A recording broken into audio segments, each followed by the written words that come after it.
që tashmë ne nuk kemi të bëjmë me një treg të lirë.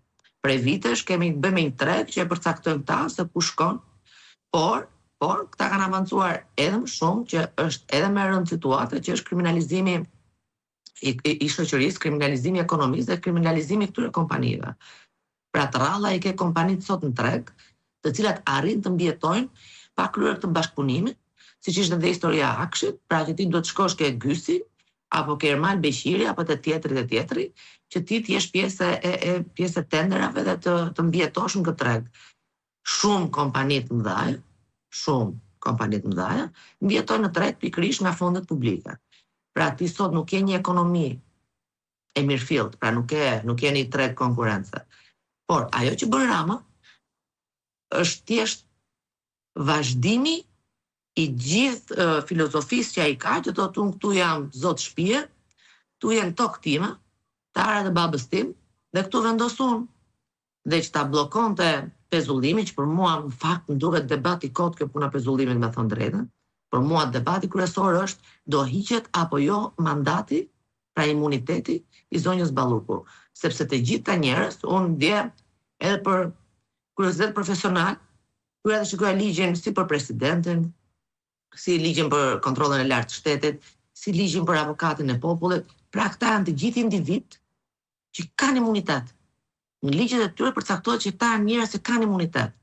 Dhe imuniteti në koncept është që ti mos abuzosh, pra i jepet figurave politike apo funksioneve të caktuara, i jepet imunitet që mazhoranca, të mos ketë mundësi t'i hetojë ata në kuptimin ose t'i godasi ata për shkak të funksionit të tyre.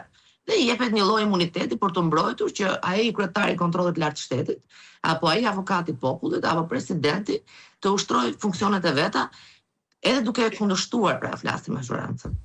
Dhe ai prandaj i mori këta dhe i futi gjithë bashkë për t'i dhënë një justifikim, por këtu nuk po bëhet fjalë më për pezullim funksioni.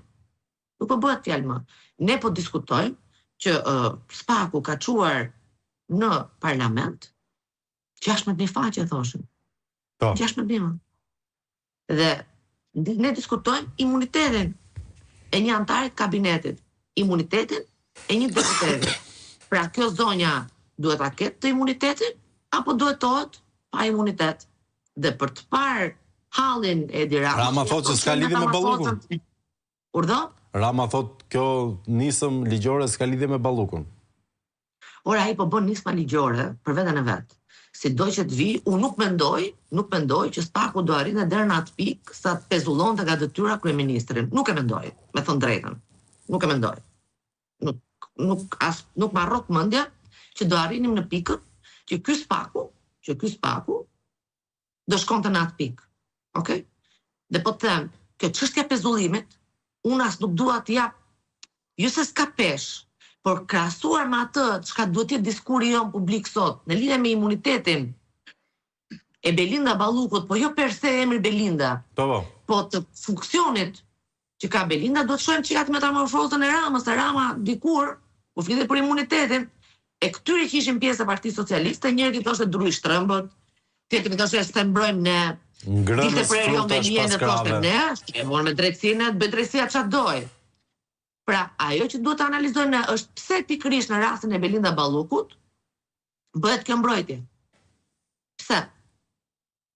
Pse nuk u bë kjo mbrojtje në rastin e Tahirit, në rastin e Arben Ahmetaj? Pse nuk u bën kur janë hequr imunitetet e tjera në këtë vend? Pra, çfarë ka sot, çfarë po ndodh? Përse e bën Rama këtë gjë? E bën se di shumë Belinda Balluku, apo e bën sepse mund të shkojë në kërkesë për heqje imuniteti për Edi Ramën? Apo dhe për shumë individë të tjerë. Kjo është ajo që ne, për mua, duhet të diskutojmë. Këto pastaj nismat ligjore që ai i bën, pezullohet, nuk pezullohet, unë nuk mendoj se do pengojnë ndonjë gjë të madhe te Spaku, heqja pezullimit apo heqja e mundësisë për të pezulluar një antar të kabinetit qeverisë. Ajo çka ne